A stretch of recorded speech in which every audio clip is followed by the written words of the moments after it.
Nice! Hey YouTubers, Grimmy here, and this is the video review for the Transformers Collectors Club subscription service Year 1 Circuit.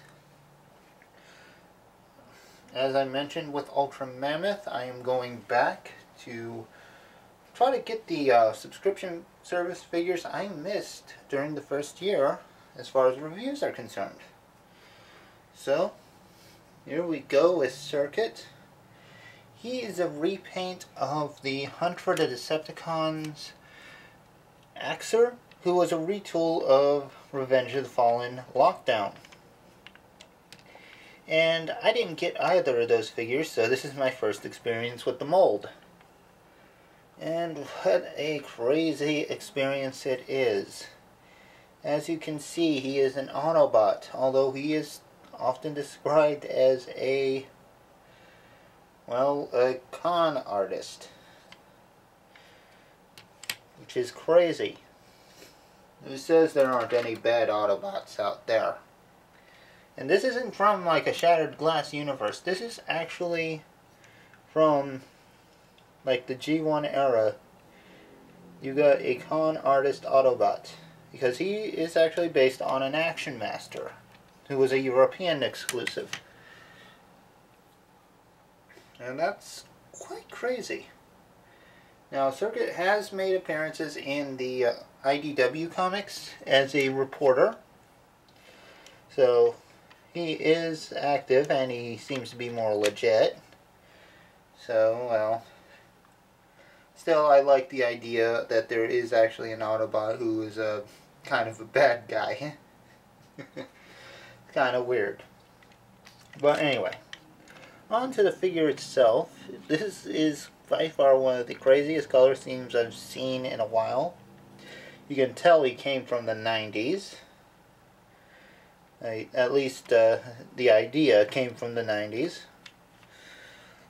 Because this definitely looks like it's from the G2 era or late G1. And it's just weird. Anyway, mostly yellow with the maroon and teal blue, or turquoise blue, or just a very light blue, I'm not sure, and orange. So, all kind of colors. Very wacky kind of colors. You got the big Autobot symbol on the hood. And for the most part, the paint job's done pretty well. You got these exhaust pipes on the sides painted. The ones on the back and the tail lights are not. Of course, with all the paint all over the rest of the body, I can't really fault it too much. I mean, this guy is heavily detailed. And that is quite impressive. But let's bring in some other cars to compare them to. Here's the subscription service breakdown and jackpot.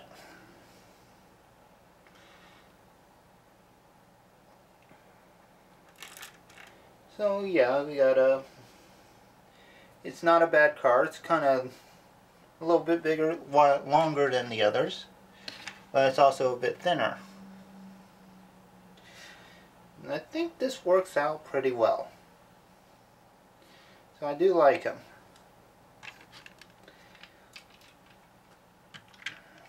But in any case, that's all I could really say about vehicle mode.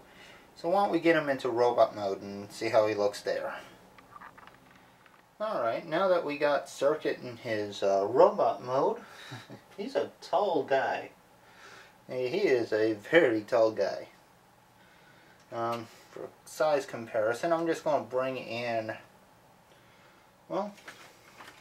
someone that most will probably have a hold of, at least some version of. That's Alpha Bravo. As you can see, very tall next to Mr. Alpha Bravo. So yeah, we'll bring in Off-Road as well. So for a deluxe, he is a very tall figure. which is a common trait for Lockdown, since he's known for being really tall even though having a smaller vehicle. Another comparison, the only version of the animated Lockdown mold I have available is the Botcon Wild Rider. And while slightly shorter, I mean very slightly, you can tell where that tallness really comes in, and it also does a good job of showing how the Lockdown aesthetic really carries over, even though none of these guys are technically Lockdown himself.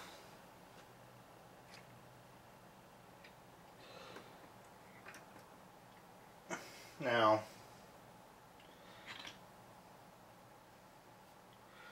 this is a pretty good figure, and I do like it. Again, the color scheme is really awesome looking. And he is highly articulated too. He's got like a couple ball joints at the neck, one more prominent than the other, and a swivel as well. So that neck can move. And the neck and head can really move. Pushed a little too far down on him. He's got ball joints at the shoulders. The kibble does hinder his movements a little bit, and there's also a hinge here, mostly for transformation. He is somewhat hindered by the kibble on the back of his arm though, so poses may be a little tricky sometimes. There's also a ball joint at the elbow. Again, there is some kibble hindrance. It's unfortunate. There's also a hinge at the axe. Not sure why you'd want to use it though. And it even looks like the axe can be used as a gun. So that's pretty cool. Other shoulders the same, a little less hindered. Although there is some hindrance issues. And you may notice the engine block is actually on the arm as the EMP blaster, which is a nice nod to Lockdown. I believe that actually fit on the arm of a Revenge of the Fallen Deluxe Ratchet. So that's pretty nice. You got a nab crunch due to the transformation joint. Which is pretty sweet.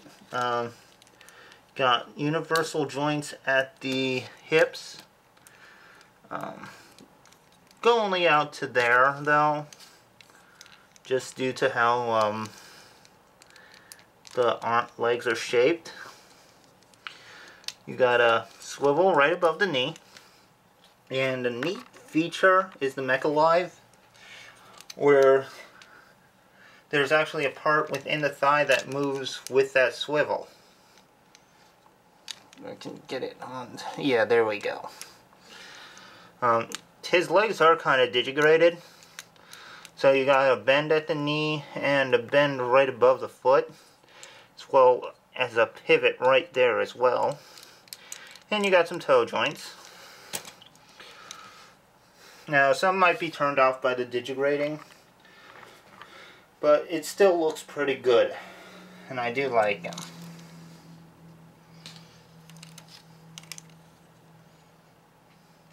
But I think the biggest selling point for this guy is the wild color scheme. If you're a fan of those 90s style, super weird color schemes, Circuit's the guy for you. He is as wild as they get. And I do think he is pretty cool. So, yeah, this is one of the probably less popular figures. So it wouldn't be too difficult to get him at a fairly reasonable price. So I would say go for him. He is fun. He's a cool character. And more importantly, he's an awesome looking action figure. So anyway, I'll see you guys in the next video. Please like, comment, subscribe. share with your friends. And take care, so long, have fun, and bye-bye.